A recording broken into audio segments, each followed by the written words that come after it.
भारतीय पौराणिक ग्रंथों और पुराणों के गहन अध्ययन से यह स्पष्ट होता है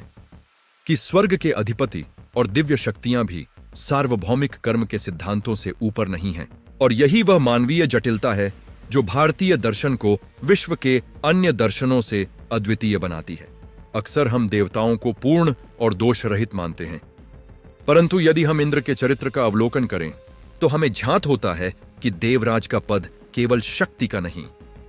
बल्कि अत्यंत असुरक्षा और अहंकार का भी प्रतीक है। जहां वे अपनी सत्ता को अक्षुण्ण रखने के लिए ऋषियों की तपस्या भंग करने हेतु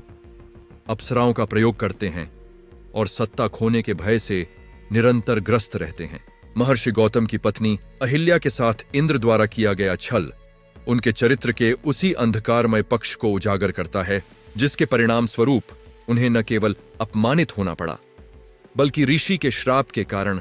शारीरिक विद्रूपता और स्वर्ग से निष्कासन का दंश भी झेलना पड़ा, जो यह सिद्ध करता है कि पद कितना भी ऊंचा क्यों न हो, अधर्म का फल भोगना ही पड़ता है।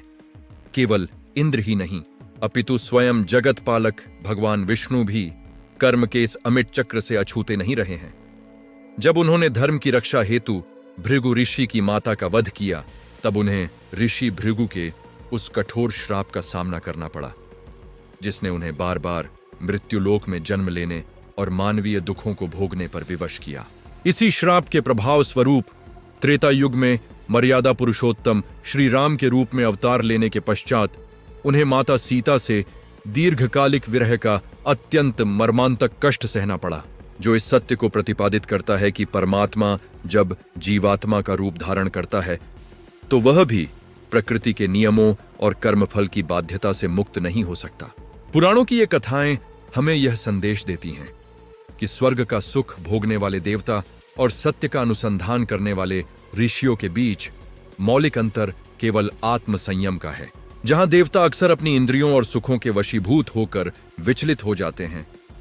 वहीं एक आत्मज्ञानी ऋषि अपने तपोबल से देवताओं को भी दंडित करने की सामर्थ्य रखता है। यह अंधकारमय पक्ष हमें देवताओं के प्रति अनादर सिखाने के लिए नहीं, बल्कि यह समझाने के लिए वर्णित किया गया है कि अहंकार और मोह किसी भी दिव्य चेतना के पतन का कारण बन सकते हैं, और अंततः केवल धर्म और निष्काम कर्म ही वह मार्ग है जो जीव को इस सांसारिक और दैवीय चक्र से मुक्ति दिला सकता है। इस चलचित्र के माध्यम से आपकी दर्शक दीर्घा यह समझ पाएगी कि जीवन की सार्थकता पूर्णता में नहीं बल्कि निरंतर आत्मसुधार और कर्मों के प्रति उत्तरदायित्व में निहित है, क्योंकि इस चराचर जगत में कोई भी शक्ति कर्म के विधान को चुनौती देने में सक्षम नहीं है।